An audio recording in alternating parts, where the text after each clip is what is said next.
예, 안녕하세요. 지난주에 이어서 그 3강 이어가도록 하겠습니다. 지난주는 기본적인 어떤 생명에 대한 이야기와 그리고 첨단 과학이 어떻게 이제 이 생명체를 다루나 뭐 이런 얘기를 했는데요. 오늘은 일단 3강 나는 누구인가. 어떻게 보면 뭐 세상이 뭐 어떻다 하고 뭐 과학이 뭐 어쩌고 저쩌고 뭐 종교가 어쩌고 저쩌고 말해봤자 어쨌든 중심은 나잖아요. 그래서 가장 어떤 그 핵심 질문은 역시 나는 누구인가인 것 같습니다. 근데 이제 뭐 내가 누구인가 생각해 보면 사실 우리는 몸도 있고 어떤 내 자의식이라든지 정신도 있고 또 뭐 이 진짜 옛 친구를 만나면 시간을 잃어버리고 그냥 개똥아 새똥아 그러고 노는 우리 마음도 있고, 그래서 오늘은 이런 나는 누구인가라는 것을 좀 더 단순히 그냥 너무 철학적이 아니라 실제로 우리가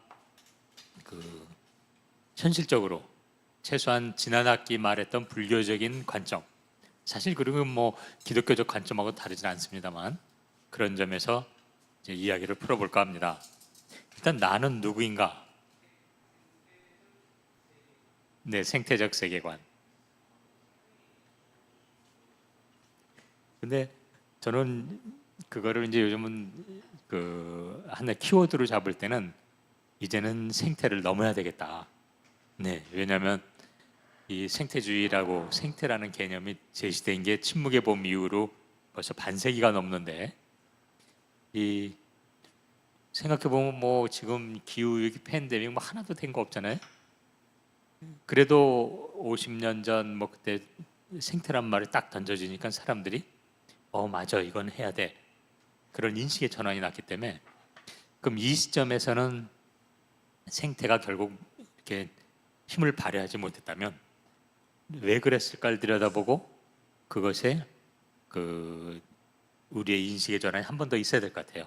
그래서 저는 왜 이제 생명 혹은 생명 감수성이라고 부르는데, 그래서 진정한 생태적 세계관은 생명에 기반한 생명의 가치. 그래서 근데 뭐가 있네.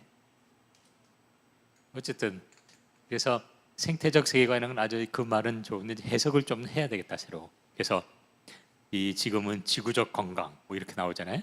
예전의 생태 개념은 뭐 무기물 이런 건 다 산, 강 이런 거 빼고 생명체들 세계 이 생각이었는데, 지금은 이제 이런 무기물까지 다 넣어서 그런 걸 크게 해서 이제 생명 이렇게 표현하는 거죠. 그래서 생태적 세계관이란 말 자체는 너무 저는 소중한데, 그걸 바라보는 시각을 생태라는 개념을 확장시켜야 되는데, 그러기 위해서는 용어가 달라져야 사람들이 인식을 하기 때문에 생명의 어떤 우리들의 인식, 생명 감수성, 생태적 세계관은 생명 감수성에 근간해야 된다, 이렇게 얘기를 하는 거죠. 그게 이제 가이아 이론이나 최근 나온 플래네터리 헬스웨어 개념하고도 이제 좀 맞는 것 같고요. 네, 화면은 나오네요. 그렇죠. 이 생태적 이 세계관, 기존의 생태적 세계관은 어떻게 보면 인간 중심의 사고에서 좀 더 이 유기체적 이 생태계를 이루는 모든 생명과 함께 가자 이런 개념이었는데, 이제 그것만 가지고는 인간의 욕심을 제어할 수도 없고 또 이런 개발론자들에게 안 되니까, 그러면 그 사람들은 그래 알았어 그래 생태적인 거야 그러면서도 이런 산 뭐 이런 건 막 개발하고 뭐 뚫고 막 댐 건설하고 막 이러는 거거든요. 그래서 이제 그런 무기물적인 것까지 넘어가자. 어떻게 보면 기계론적 사고 방식에서부터 이제 플러스 알파로 이제 생태적 생각이 들어갔다면, 이제는 기계와 생태를 뭉뚱그려서 하나의 생명으로 보자. 뭐 이런 개념인 거죠. 좀 확장시킨 방송 사고였습니다만 이제 진행하도록 하겠습니다. 그래서 나는 누구인가라는 거일 때 결국 몸과 정신과 마음 이 세 가지 관점에서 바라봐야 할 필요는 있다고 보는데요. 예전에 이 사실 근대적인 사고 방식 메를로 폰티 이전에는, 혹은 뭐 아니면 넓게 봐서 니체 이전에는 정신을 강조했습니다. 나라고 하는 건 자의식, 내가 뭘 한다 뭐 이런 거. 그런데 이제 니체 이후 메를로 폰티라든지 아주 현대에 와서는 몸의 재발견이 있죠. 결국 몸이라는 물적 토대 없이 뭐 관념적으로 뭐 대가리만 막 써봤자 소용없다 이런 얘기가 된 건데, 그런데 이제 좀 더 들여다보니까 그러한 어떤 이제 근대 어떤 정신이라고 하는 것은 몸을 부정한 정신이라는 건 주로 자의식의 수준인데, 의식 뭐 프로이트나 융 이후로 무의식의 세계가 다시 이제 얘기됐잖아요. 그러면서 그 2000년 뭐 2500년 전 혹은 3000년 전에 내려오던 어떤 옛 그 조상들의 어떤 접근 방식은 그러한 의식이나 몸 이전에 어떤 공통된 우리의 어떤 그 원형의 마음, 마음이라는 게 이 종교에서 다룬다는 것을 이제 보면서 그 접목이 이 생명이라는 커다란 흐름을 이해하는데 오히려 중요하구나. 왜냐하면 정신이라고 그런 건 이제 인간, 정말 인간 이성 이 자의식이고, 이제 조금 이따가 우리가 살펴보겠습니다만, 그리고 이 몸이라는 것도 뭐 태어나서 죽는, 뭐 찍혀야 100년 못 사는 이 몸땡이 들고 뭘 생명 뭐 나 뭐 이런 하는 것도 우스운 거고, 그렇다면 그런 내가 태어나서 죽고 뭐 이런 생사 이런 문제, 찌질한 문제를 뛰어넘는 나는 막 이런 헛소리 같았던 종교에서 보니까 그 개인의 어떤 나라는 것을 넘어선 지점을 계속 얘기를 하는데, 이 뭔가 접점인 게 아니냐. 그래야 비로소 커다란 생명, 개발론자, 기계론자로부터 단순한 어떤 유기체적인 생명만 말하던 생태계를 넘어서서 큰 생명을 말할 때 이 점이 있다고 생각하는 거죠.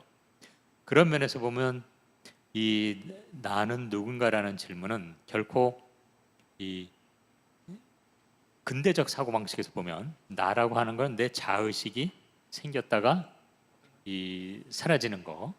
다음 화면 넘어주시면 이 6가지 안입이 설신이. 그럼 이제 사람들은 약간 의아해요. 안입이 설신 5가지, 5가지는 이해하겠다. 근데 의도, 의식, 의도 그러면 그런 그 5가지, 6가지 감각기관에 들어간다니 좀 아리송하다. 왜냐하면 이렇게 아리송한 이유는 우리가 너무 형이상학적인 정신, 자의식을 굉장히 대단한 걸로 생각했던 우리들의 역사적 배경이 있습니다. 그러나 불교에서는 과감하게 아니야. 우리 몸은 6가지로 이루어져 있어. 몸은 안, 입이, 설신, 의지. 눈, 귀, 코, 혀, 또 몸으로 느끼는 거, 그리고 네 머리로 이해하는 게 있어. 감각하는 거야. 그게 네 몸이야 라고 말합니다.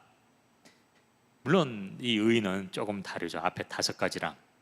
다섯 가지는 구체적인 물질적 토대로 이어지는데 의는 그것들이 모여서 만든 감각이죠. 그러나 그거는 우리는 세상을 이 의식, 자의식이죠. 그게 이제 자의식이 된 거죠. 이 자의식으로 이 의식으로 바라보기 때문에 아까 바라보는 대로 존재하고 또 믿는 대로 존재하기 때문에 이 의식도 세상을 인식하는 하나의 감각기관입니다. 이 의식이 자의식이라고 하는 이 의식이 만약에 아무런 거울과 같다면 어떻게 보면 그거는 개인의 몸에 속한 의식이 아니죠. 이미 안입이 설신이로 만들어진 나라고 하는 것. 나는 하늘을 날 수도 없고 뜨거운 걸 만질 수도 없고 깊은 바다도 갈 수 없어라고 그게 나야라고 하는 나라는 의식은 이렇게 안입이 설신 다섯 가지에 의해서 만들어진 내 몸의 일부입니다. 그렇기 때문에 이 의식을 이 불교에서는 하나의 이 세상을 인식하는 하나의 또 다른 감각 몸의 한 부분으로 생각하는 거죠. 잘 생각해 보면 여러분 이해하실 거예요. 왜냐하면 우리는 정신을 무조건 대단하게 놓고 이건 동서양 막론하고 그랬어요. 이 몸에 대한 인식이나 이런 깊은 인식이 없을 때는 동양에도 정신일도 하사불성 이런 말이 있거든요. 정신을 하나로 집중해서 통일하면 안 될 일이 없다. 안 될 일이 없어요. 제 뜨거운 물에 들어 다 타 죽지.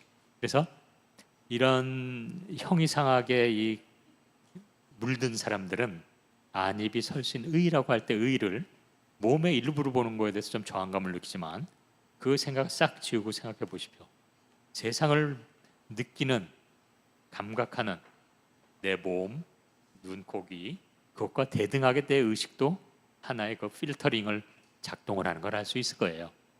그래서 자의식이라고 하는 것은 그렇게 몸에 의해서 만들어진 하나의 또 다른 몸의 일부인데 이게 나라고 형이상학적 전통에 있는 사람들은 이게 나라고 생각하는 거예요.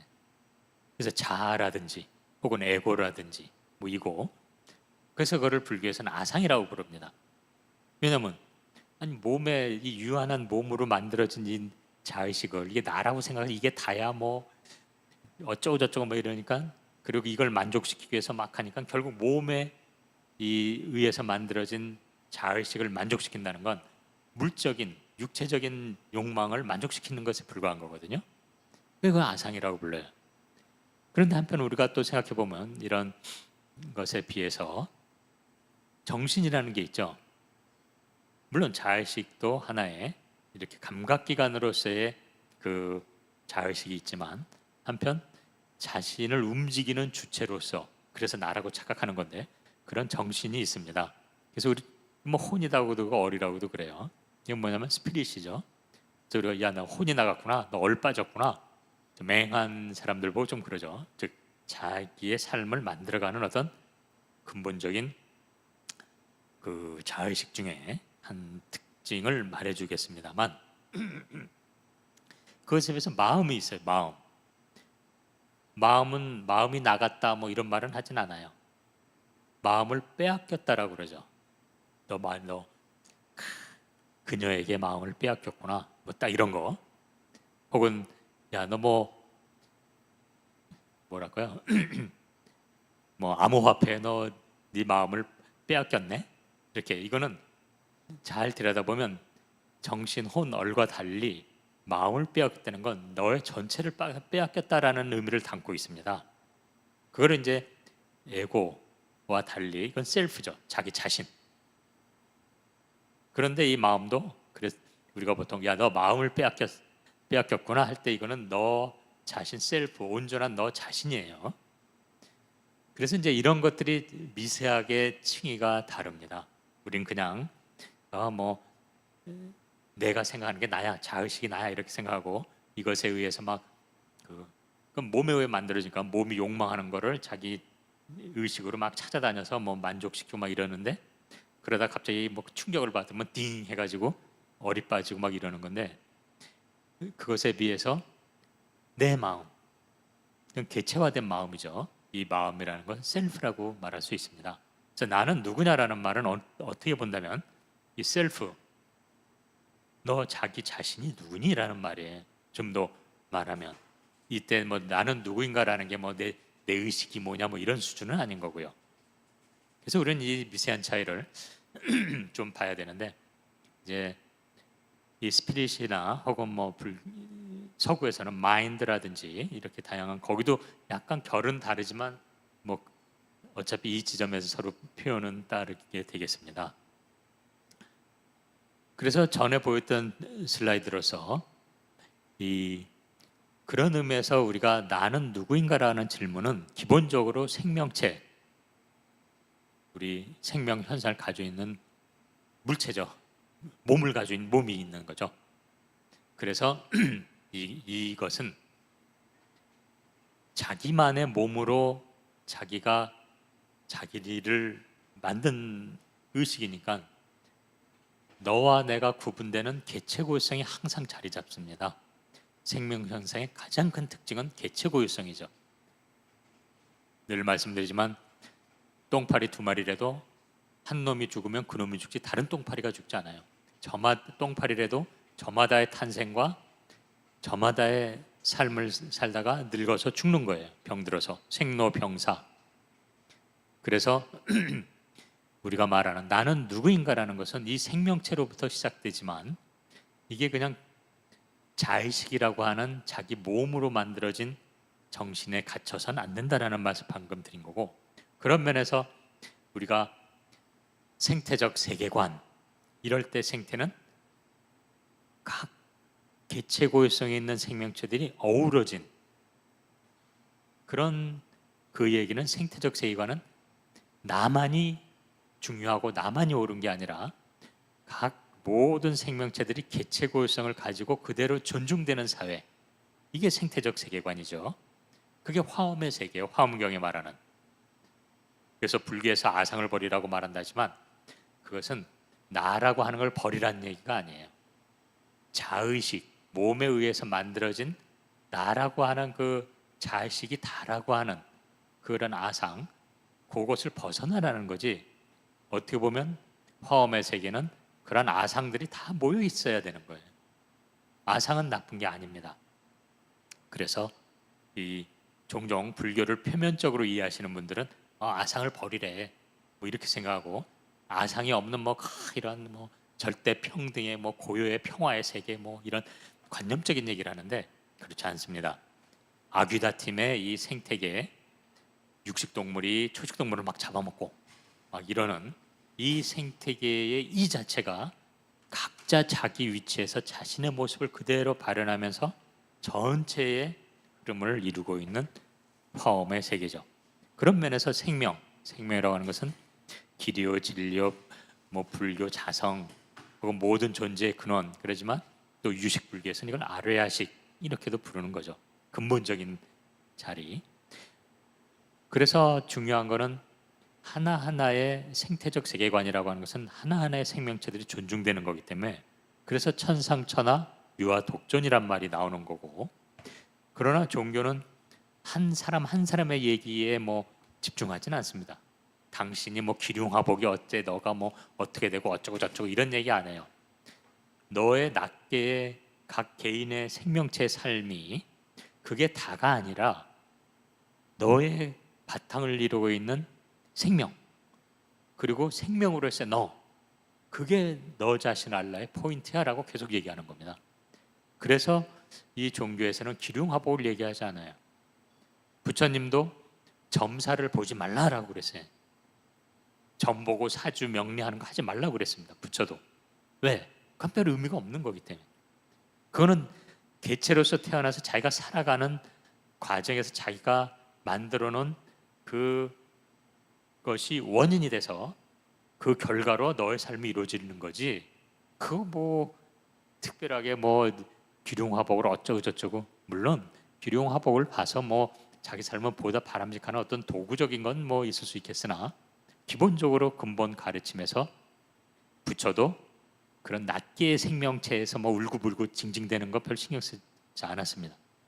바로 너의 근원의 모습을 발견하고 그걸 체험해서 너의 삶을 만들어 가.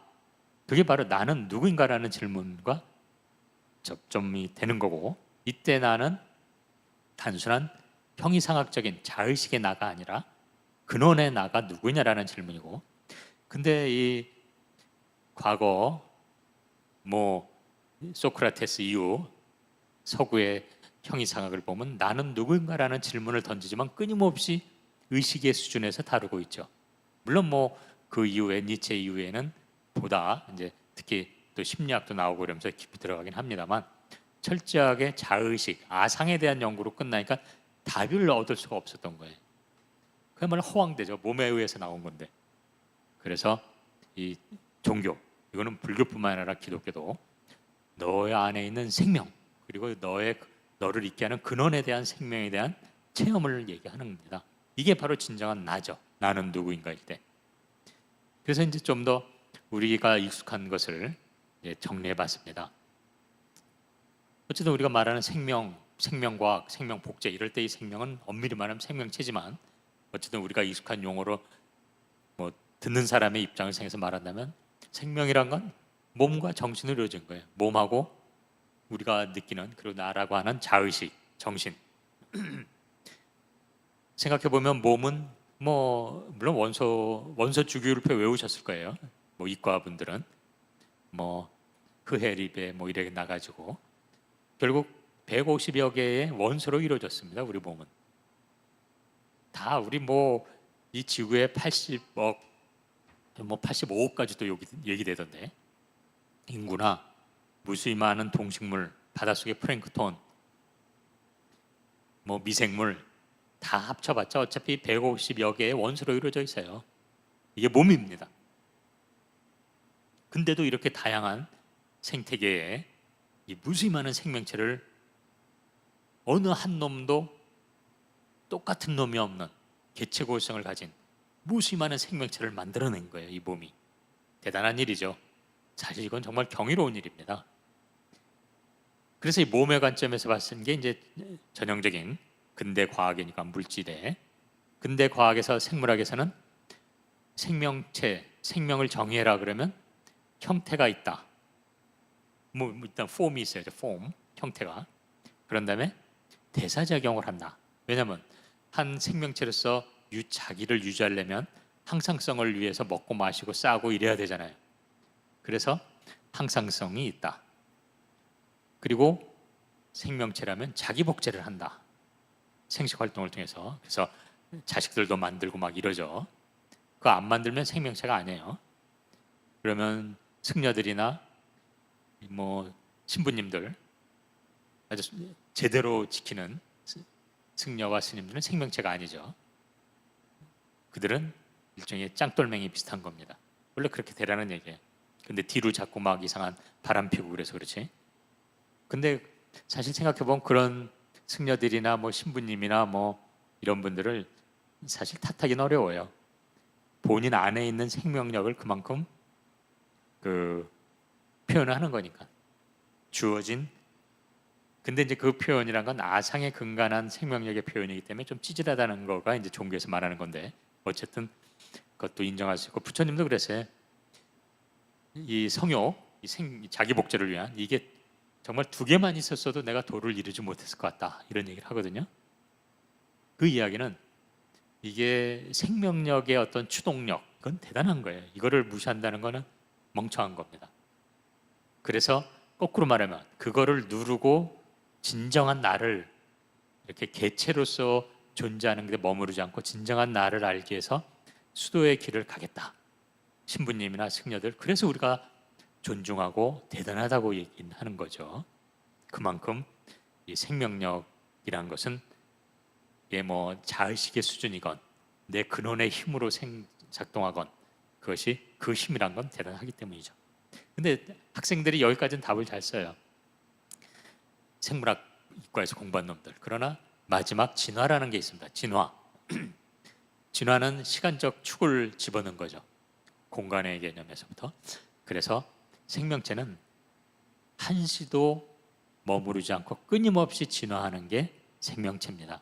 사실 우리가 강의를 시작한 뭐 2시경과 또 지금 뭐 2시 한 뭐 방송 사고도 있어서 한 35분 됐는데, 지금 35분과 우리는 달라져 있는 거예요.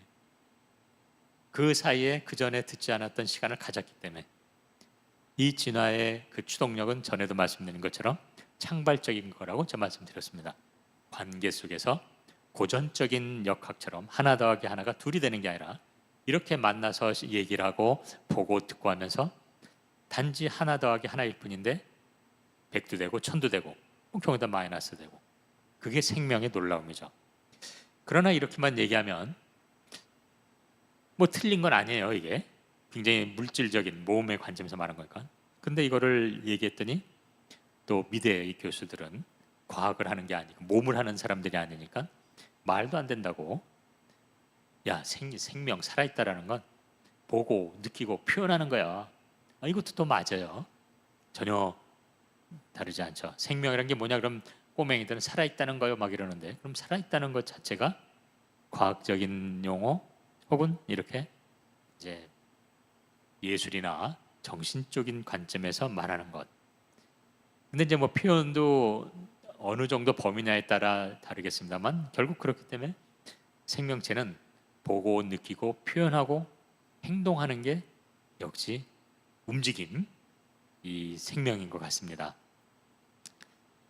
그러면 여기서 일단은 그러면 이런 특성을 가진 생명 현상이 개체고유성으로 나온다면 그것에 대해서 다시 한번 들여다보죠.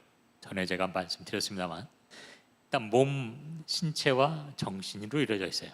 내 신체도 보면 내 몸의 크고 해부, 생리 이 구조는 그렇게 변하지가 않아요. 그냥 나이 따라 이렇게 쭉 가요. 그래서 우리 80억 인구도 해부나 생리 구조는 다 비슷합니다. 크게 다르지 않아요. 물론 조금 개체차는 있지만 큰 틀은 없어. 해부학 선생들은 10년 전에 가르친 해부 구조를 뭐 30년 후에 가르쳐도 문제가 전혀 없어요. 그래서 영양만 있으면 쭉 발생해서 성인이 됩니다. 물론 뭐 요즘은 이조차 단순히 그런 게 아니라 내 안에 있는 장내 미생물들이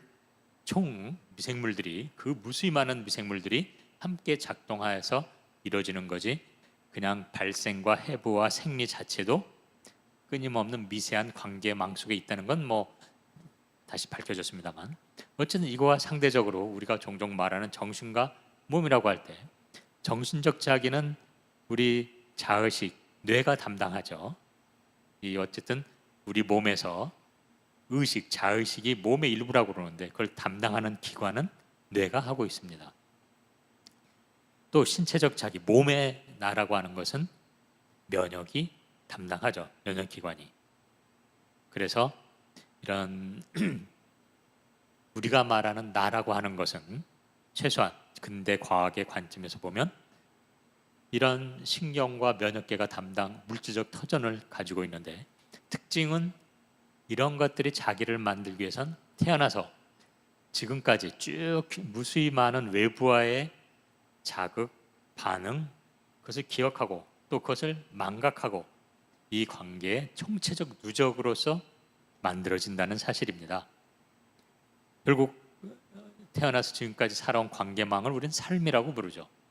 각 생명체가 맺어온 삶의 곧 자기인 겁니다.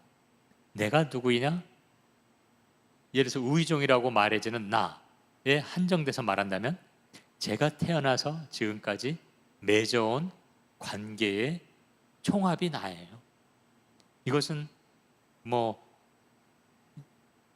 정량적으로 수치화할 수도 없고 어떻게 그것을 수학적으로 풀 수도 없습니다. 왜? 살아온 이 삶의 관계의 총합은 복잡계적 관계이기 때문에 예측 불가능성이 담겨 있고 그것은 전혀 수치화로 간단히 나올 수가 없기 때문이죠. 이 지점에서 이따가 잠깐 언급할지도 모릅니다만 이 세상이 모두 수학적인 걸로 되는구나, 설명되는구나. 이게 근대 이제 논리 실증주의자들의 관점인데요. 버트란트 러셀이나 많은 이 위트겐슈타인도 포함된 비엔나 서클이라고 하는 이들이 말했던 건데 그걸 한 방으로 날린 게 괴델이거든요. 불완전성의 정리로 그런 찌질한 생각 하지도 마라. 아무리 간단한 정리, 수학의 정리라도 그 자체로 증명되는 건 하나도 없어. 그 위에 걸로 정리되고 그 위에 정리는 또 위에 걸로 정리되고 스스로 완전한 거 없어. 이게 어떻게 보면 이 복잡계적 현상, 이 세상에 담겨지는 복잡계적 현상을 괴델이 잘 수학적인 용어로 표현해 준 거죠. 그래서 나는 나만의 개체고성을 갖게 되는 겁니다. 여기 계신 분, 이 화면을 보고 계신 분도 태어나서 지금까지 살아온 관계는 바로 당신만이 경험한 거기 때문에 당신만의 삶이 있는 거죠. 그렇다면 그렇게 해서 만들어진 개체고성인 나, 근데 생각해 보면 왜 이 자의식이 몸의 일부이고 이게 결코 내가 아니, 진정한 내가 아니라고 하는 것은 한번 여기 보다시피 몸은 어차피 분명히 나예요. 그리고 이 나는 누구도 대신할 수 없는 고유성을 가지고 있는데 얘네들은 생득적으로 내가 누구인지를 알고 있어요. 바로 면역 거부 반응이죠. 아무리 어린 아이라도 뭐 조직이나 장기를 이식해야 된다. 아무거나 이 장기를 이식하면 즉시 거부 반응이 일어나서 그 장기도 죽고 아이도 죽습니다. 이게 면역 거부 반응이죠. 대표적으로 관계망 속에서 이미 나를 알고 있어요. 그런데 정신적 나라고 하는 거, 나는 누구인가, 소크라테스 이후로 지금 뭐 몇천 년 내려온 서구의 난다긴다 하는 철학자들이 그 끊임없이 던진 나는 누구인가 여전히 답은 없어요. 심지어 해체주의까지 나오고 결국 이 형이상학적 질문은 지금도 이어지는 거예요. 잘 들여다보면 이것은 안입이설신으로 이루어진 또 다른 신체 일부일 뿐이지 물질화되지 않은 신체인데 이것을 무슨 독특한 이걸로 찾아내려고 아둥바둥하니 이게 나오겠어요? 헛짓입니다. 헛짓. 몇천 년 동안 이 헛짓을 해온 거죠. 그것을 우리는 들여다본다면 이제 비로소 지금까지 나를 내가 부지불식간에 그냥 생각했던 나라고 하는 이 자아식 내가 의외로 내가 아닐 수 있네. 몇천 년 동안 헛짓한 것을 내가 계속 그냥 생각하고 있네. 이렇게 생각할 수 있다는 점입니다. 저는 그러길 바라요. 그게 불교에서는 그 점을 명확히 얘기하고 있는 거고요. 그것은 네가 세상을 바라보는 개체화된 너의 한 방식이야 라는 거죠. 이 세상을 느끼는, 이 세상을 그리고 바라보는 그러한 이 몸일 뿐이다 라는 것을 강조하고 있습니다. 그럼 내가 뭐 내 이 감각기관, 내 눈 보는 방식 이거 하려고 매일 힘 빼요? 그럼 뭐 이 과학자들한테 맡기세요. 화학 물질로 뭘 되는 거니까. 근데 이 자의식은 제가 늘 말한 것처럼 된장찌개 맛을 말씀드린 것처럼 안입이 설신이라고 하는 이 5가지가 모여서 관계를 맺고 더욱이 외부의 그 수많이 시각각 달라지는 이놈들과 관계를 맺어서 떠오른 창발적인 게 이 자의식입니다. 그러니까 이 자의식을 이해한다고 큰 몸을 자르고 뇌를 자르고 뭐 최신 뇌신경 뭐 이 토모그래프를 하니 뭐니 해봤자 된장찌개 맛을 알려고 다 그 성분을 나눈 거나 똑같아요. 이 근대과학이. 그걸 분석적 환원론이라고 그러죠. 재료로 원소로 들어가는 방식. 그러니 이 나라고 하는 게 몇천 년을 내려와도 잡을 수 없는 허상이 된 겁니다. 그렇기 때문에 이 육군이라고 부르는 거고, 그 점에서 지금까지 얘기한 거를 모아 놓는다면 결국 우리는 몸을 가진 생명 현상을 가진 생명체인데 잘 들어봤더니 이거는 철저하게 개체고유성을 가지고 있고 아무리 정말 별 볼 일 없는 미생물이라도 그만의 개체성을 가지고 있고 그것이 모이니까 다양성이 되는 거야. 이 다양성이라는 건 그 부분을 또 뗄 수가 없어. 부분은 부분 자체로 개체고유성이라는 거는 그 자체로 온전하다는 것을 의미하잖아요. 천상천하 유아독존처럼 이 세상에 누구도 대신할 수 없는 존재. 그 자체로 전체입니다. 결국 개체고유성과 다양성이란 말을 다시 표현하면 부분과 전체, 전체와 부분, 프랙탈 구조를 우리가 보여주고 있는 겁니다. 이건 이미 지난 시간에 많이 했기 때문에 그냥 개념만 말한다면 결국 생명 현상은 어떤 이런 자연 세계만 프랙탈 구조를 가진 게 아니라 우리의 존재성 자체가 프랙탈 구조고, 이것은 화엄경의 일미진중 함시방, 티끌 안에 우주가 있고 그 반대도, 즉 우주가 곧 티끌이고, 이 개념이 담겨져 있는 거죠. 그 이야기는 삶의 현장에서는 개인과 사회가 함께 가야 된다는 걸 말해요. 이건 분리되는 게 아니에요. 근데 이제 이 기성 종교가 찌질해진 이유가 개인을 강조하기 시작. 개인의 평안, 너의 뭐 마음의 뭐 근원을 봐서 네가 뭐 어쩌고 저쩌고, 이건 완전히 반쪽 가르침이자 반쪽 종교입니다. 사실은 그 우리의 본래 모습을 체험하게 되면, 나의 본래 모습을 보면서 동시에 내가 이 부분이면서 전체인 이 전 우주, 이 지구, 국가, 사회, 집단과 그대로 이어지는 거예요. 이걸 분리해서 생각할 때 종교는 찌질해집니다. 그리고 돈벌이 수단으로 되는 거죠. 야, 너 뭐 괴로워? 일로 와. 그래, 마음의 위로를 주고, 그래, 됐지? 그래, 이건 막 가서 네가 좋다고 얘기나 해. 돈 좀 가져와. 뭐 이렇게 돼버리는 거예요. 그러나 우리가 정말 진정한 나를 바라보고, 그게 이제 수천 년 내려온 종교의 기본 그것 가르침이고, 그게 진리요 길이요 생명이라고 계속 강조하고 있는 건데, 그걸 제대로 보면 방금 말씀드린 것처럼 이 개체고유성, 나라고 하는 것과 이 세상의 다양한 사람을 존중한다는 것은 분리돼서 생각할 수가 없구나. 즉 나의 개인의 삶의 의미를 찾는다는 것은 또한 동시에 너와 나의 상호 존중의 관계 속에서 발현이 되는 거지, 다 끊고 산속에 들어가서 나 돛 닦아요, 뭐 면벽 30년을 했어요, 얼마나 내가 대단합니까, 이거 나 바보예요, 나 병신이에요, 막 이렇게 말하는 거랑 똑같은 거예요. 그거는 신체적 기능이 하나가 결손된 상황이나 마찬가지입니다. 왜?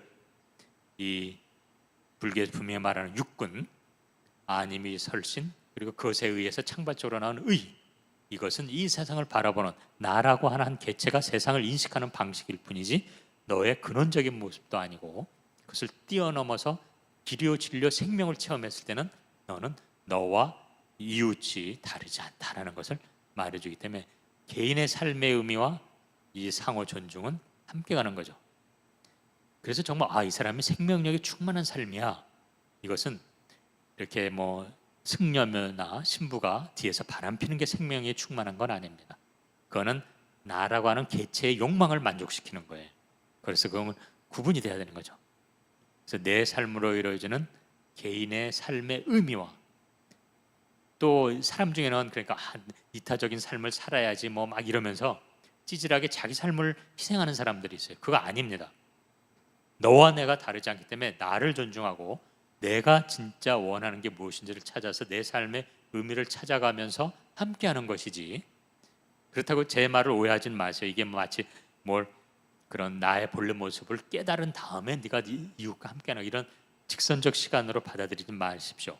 제가 설명하다 하실 분이 없기 때문에 직선적으로 얘기하는 거지, 내 이웃과 함께하는 이 과정, 이것이 어차피 내가 나의 본래 모습을 발견해서 나오는 모습이기 때문에 이 자체가 곧 나의 모습을 풀어가는 방식이에요. 찾는, 내 이웃과 함께하고 내 이웃의 고통을 그냥 무시하지 않고 그들을 위해서 내가 한마디라도 하고 함께 거리에 서고, 이 자체가 나의 본래 모습, 근원적인 모습을 향한 나의 삶의 의미가 되는 겁니다.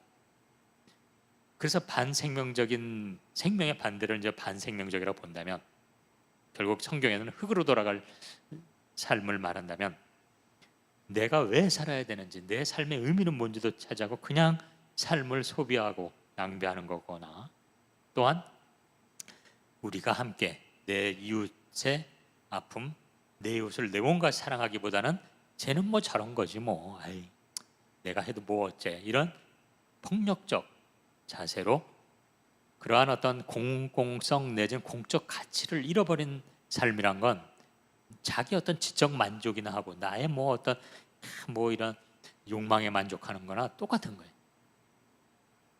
그냥 중이나 승려가 그냥 뭐 바람 피고 이런 거 자기 개인 만족하는 거 우리가 비난할 수 있지만 사실 들여다보면 우리도 그런 거예요. 자기의 욕망 만족, 형태는 다르죠.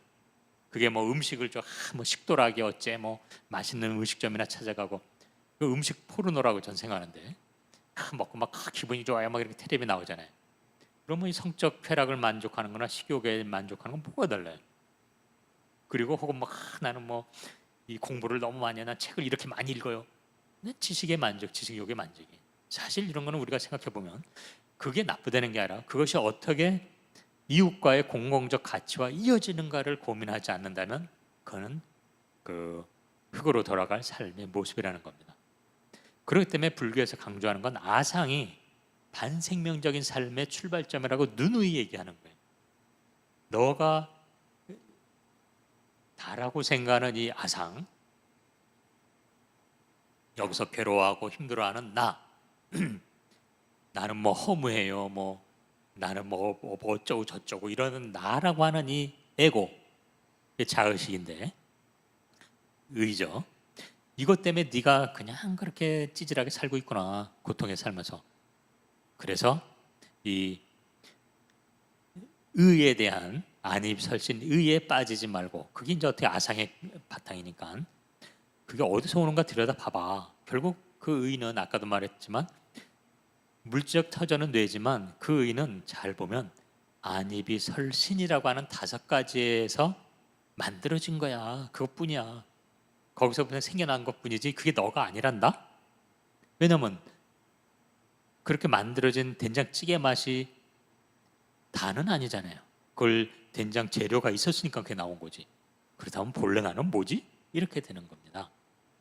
그래서 이제 그거를 아주 본격적으로, 사실 직관적으로 그 전에는 이제 공사상이라든지 많은 게 있는데 이걸 좀 더 아주 세밀하게 들어간 게 유식불교예요. 그리고 이제 종교, 천주교 신자지만 이 종교, 전 세계 종교적인 어떤 것을 잘 들여다본 칼 융이 말한 것과 매우 유사하죠. 조금 더 세밀한 게 유식불교입니다만 어쨌든 큰 틀만 제가 간단히 말씀드리면, 유식불교에서는 전오식, 유식, 식이란 건 식 안다는 거고, 근데 이거를 결국 우리가 이 세상을 어떻게 바라보느냐에 달려있기 때문에 그 식을 기준으로 해서 이제 얘기를 하게 됩니다. 유식불교는 오직 식뿐이다 이 세상은, 그런 말이니까. 그래서 전오식, 안입이 설신, 이 감각기관이죠. 그거에서 만들어진 게 너희 육식, 의식, 이게 이제 육군에 해당되는 거죠. 이것에 의해서 만들어진 건 유한한 몸에 의해서 만들어지고, 시간적으로도 뭐 100년도 못 사는 몸, 또 이 주의를 느끼는 것도 한계가 있는 이런 오식에 의해서 만들어진 게 의식일 뿐이야. 아상에 들어가는 거죠. 에고입니다. 에고. 이 칼 융의 관점에서 보면. 그런 다음에 이제 이 팔식부터 얘기할게요. 그렇게 육식이 있으면 그것을 만든 바탕은 너가 원래의 너의 부모 이전에 너의 하나하나의 개체화된 것은 부모로부터 나온 거니까. 그러나 너의 그 바탕은 부모로부터 너라고 개체화된 게 나오기 그 전에서 비롯된 걸 테니까, 뭐 허무한 데서 뭐가 뿡 나오진 않으니까 그런 게 아르야식이라고 이름을 붙입니다. 일종의 원형적인 이 아키타입, 칼 융의 표현대로 하면 그거죠. 그러다 보니까는 이 불교에서는 그러면 이 나의 근원적인 이 의식과 나의 육식, 오식 포함해서 육식까지 이 변화하는 지점이 필요하잖아요. 그래서 그 지점을 표현한 게 말라식이라고 7식을 놓습니다. 이것은 이제 개체화된 무의식이죠. 그래서 어떻게 보면은 이 칼 융의 그림, 아주 1대1로 대응하지는 않습니다만 그 개념은 매우 유사한데, 칼 융이 전 세계의 종교를 들여다보면서 얻어낸 personal unconsciousness, 일종의 우리 무의식의 세계에 더 가깝죠. 근데 이 말라식은 의식에 가까우면 개인화된 그 무의식에 가깝고, 이게 아레아식에 가까이 오면 훨씬 원형적인 아키타입에 가깝겠죠. 그래서 이것은 그러한 육식과 팔식의 어떤 경계에 있는 식으로서의 말라식입니다. 그래서 이러한 것을 알아차리면 그게 깨달을 오자가 되겠습니다만, 그 과정을 넘어서서 이 개인적 의식이 원형적 무의식과의 체험 속에서 이 개인적 무의식 의식 이 상태로 펼쳐지는 게 깨어있는 삶이 돼서 각이 되는 거겠죠. 그래서 이 각인데, 그래서 이제 원래 유식불교에서는 이 아르야식까지입니다. 그래서 이것은 근원이자 개체화된 말라식이 여전히 숨쉬고 있는, 끊임없이 변하는 게 함께 있는 거죠. 이제 그렇게 하다 보니까 사람들이 혼동하는 거예요. 아, 그럼 이 낮게 막 이렇게 울고불고 뭐 이런 것과 우리의 근원적인 이 무의식이 하나라면 이게 뭐 그 둘이 같이 있다고요? 막 이러니까 경우에 따라서는 구식을 놓는 경우도 있습니다. 그러나 정통은 80까지예요. 근데 이제 구식도 수단으로선 좋은 어떤 거기 때문에 나온 건데, 구식으로서 아마라식이라는 것도 있습니다. 이거는 그냥 소위 그런 그 우리들 개체화된 생명성이 제거된 원래 바탕으로서의 그냥 절대평등의 진여, 원형 그 자체. 왜냐하면 칼 융도 아키타입이라고 원형이란 말을 쓰지만 그 자체가 뭔지는 얘기를 하진 않습니다. 칼 융은. 그리고 그것은 아마 카톨릭 신자로서 또 적절한 자세라고 생각하는데, 어쨌든 우리가 여기 보다시 칼 융에 우리들이 뭐 익숙한 뭐 칼 융으로 얘기해 본다면 에고, 자기 표면에 그냥 자존심 상하고 막 이런 고통의 원인이 되는 에고가 있죠.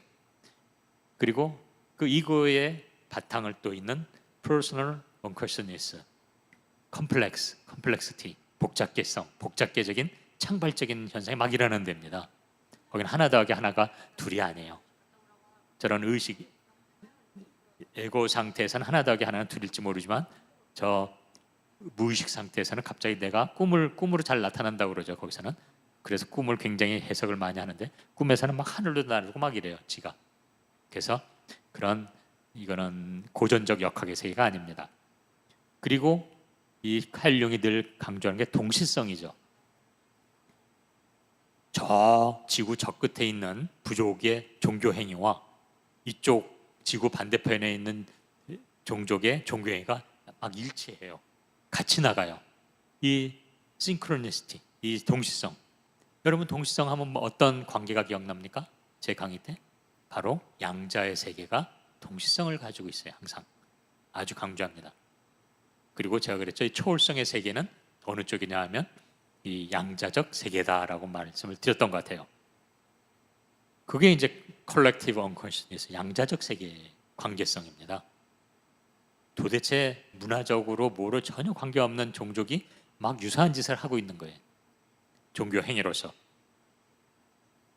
그래서 이제 이 정도가 이제 칼융이라면, 이제 이 유식불교에서는 최소한 이런 전오식, 우리 몸 그것에 만들어진 의식, 이건 또 창발적인 거 약간 결이 다르니까 육식으로 놓고, 그리고 우리의 근원인 아레아식, 그리고 이것은 불이, 둘이 아닌, 이러한 개체와 본질이 둘이 아닌 형태로의 아레아식을 말했고, 그 아레아식과 개체화된 것을 설명해주는 제7식을 해서 개인적 무의식으로 자리 잡게 합니다.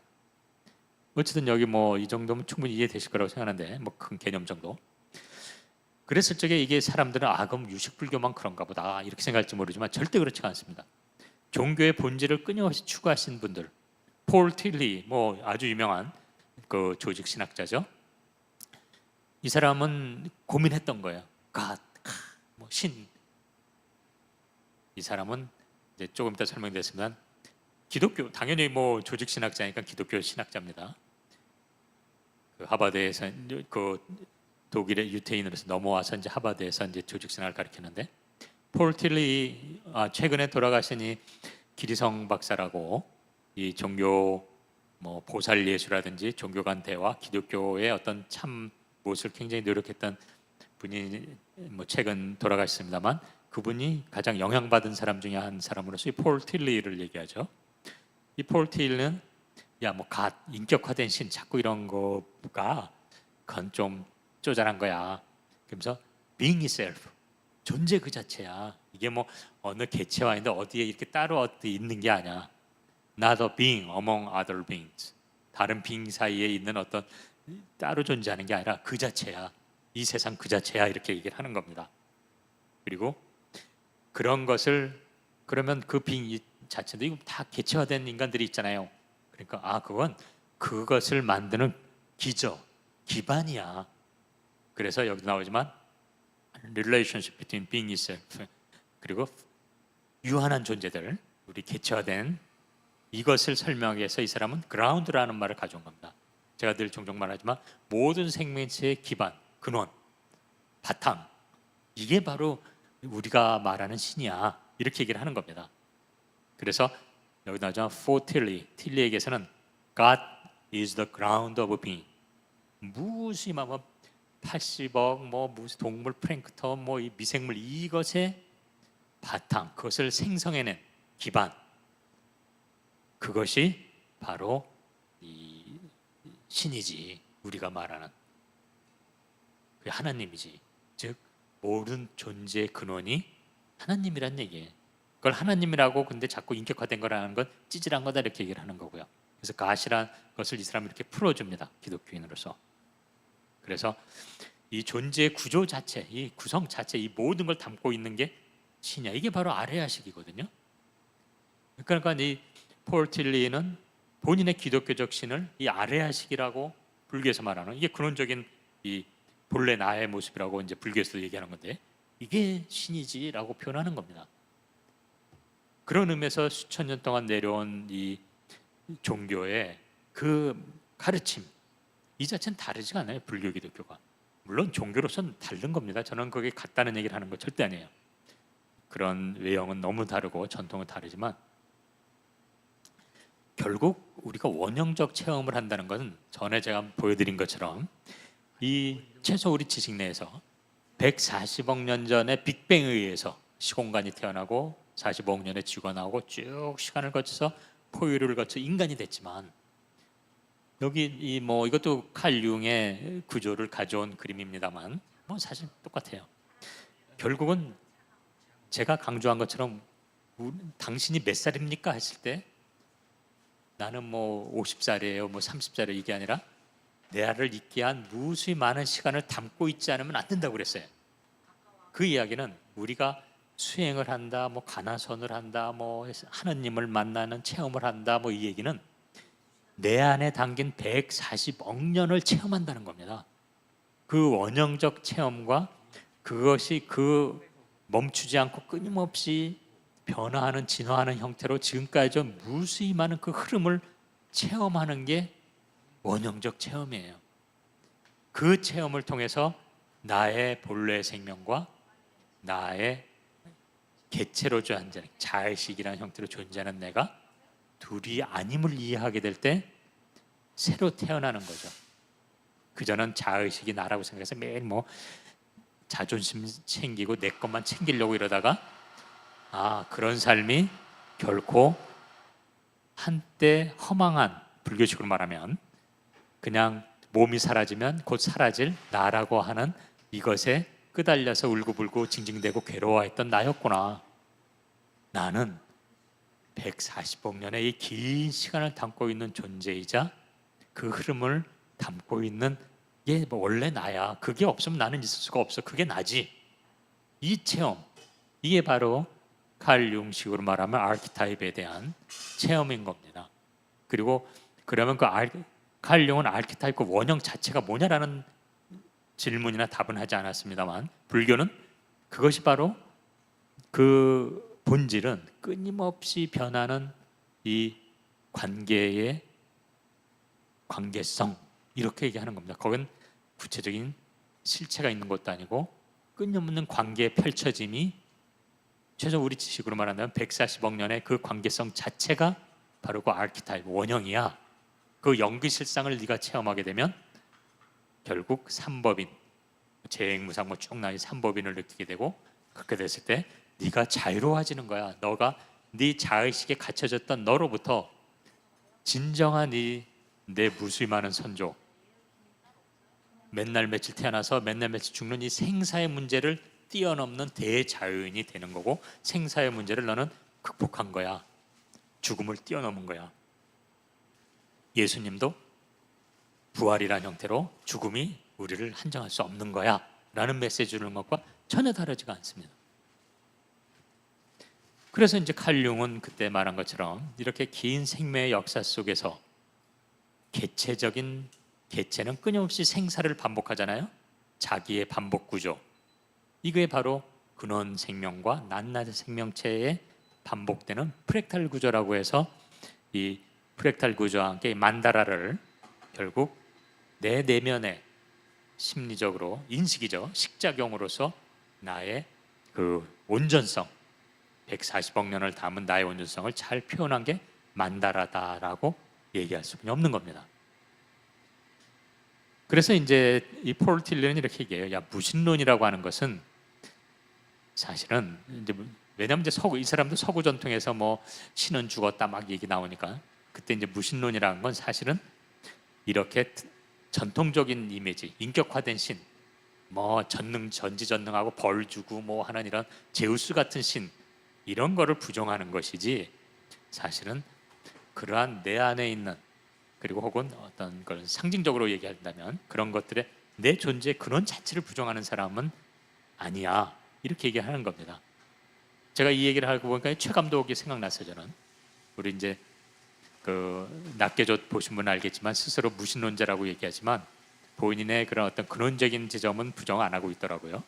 그래서 그런 의미에서 그건 종교적인 인간이에요. 무신론이라고 말을 하지만 무신론이라고 하는 건 서양의 제우스 뭐 이런 포세이돈 뭐 하나님 인격화된 이런 찌질한 신들을 부정한 신화적 종교를 부정하는 것을 무신론이라고 본 거죠.